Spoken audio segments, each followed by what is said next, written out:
couru après le papy, mais là mes problèmes dans le cendrier. On l'a pas fait. Je vais pas mentir, je me suis levé tôt, une de mes potes de l'école, elle est venue et elle a frappé à ma porte. J'ai ouvert la porte et elle m'a dit « Yo, je suis désolé de te dire ça, je déteste avoir à te le dire, mais ton frère est décédé. » Et je lui ai dit « De quoi tu parles ?» Je suis allé dans ma salle de bain et je me suis mis par terre. Take us through the moment you got the news. Tell us about that experience. That was crazy. I'm not gonna lie. I woke up early. One of my homegirls from school, you know, she came and knocked on my door. I opened the door and she's like, "Yo, bro, I'm sorry to tell you this. I hate to want to tell you this, but you know, your brother passed away." And I'm like, "What are you talking about?" I go in my bathroom. I'm on the floor, just like, "Ma, is this true? We don't know yet." Juste après avoir raconté comment il a appris la nouvelle du décès de son frère, il a craqué et il a commencé à pleurer, ce qui est tout à fait normal. Tu parais juste, tu respires si vite. C'est ok, c'est bon, tu es dans un espace sûr.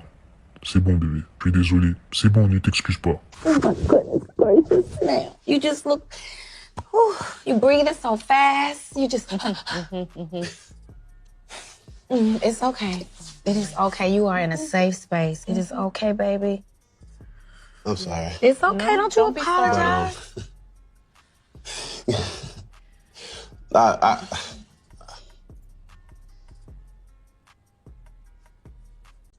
Je traverse tellement de choses, tu sais, dans ma tête, parce que je ne peux plus embrasser mon frère, lui dire que je l'aime. Genre, je veux le voir, je ne pourrai plus faire du basket et du sport avec lui. J'ai perdu mon seul frère. Il a parlé de la dernière fois qu'il a vu son frère aussi dans l'interview. Ce dimanche-là, je venais de le voir. Nous, ma mère, mon frère et moi, on est restés dans une pièce et on a parlé pendant des heures. Ce qui n'était pas arrivé depuis des années. Cette dernière conversation était, je sais que mon frère m'aime et je sais que je l'aime vraiment. Et il l'a dit, il m'aimait. That weekend right there, like that Sunday, I had just seen him. Me, my mom, and my brother just sat in a room and talked for hours, which had not happened in years.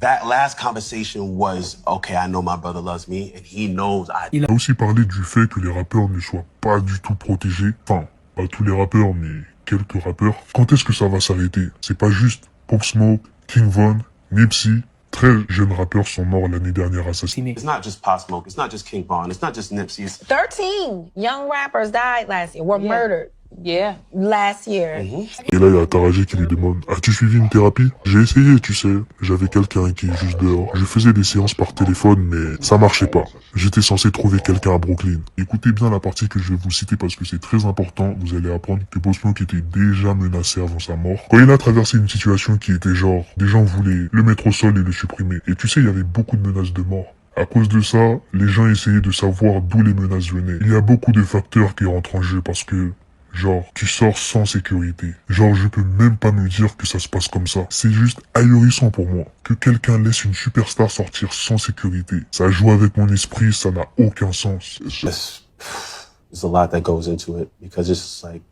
you go out there with no security, you know. I can't even it's just mind-boggling to me that someone would let a superstar go out with no security. That still plays on my mind. Like, that just don't make no sense. Voilà les gars, c'était les propos du frère de Pop Smoke dans cette interview. Couru après le papy, mais là mes problèmes dans le cendrier. On l'a pas fait.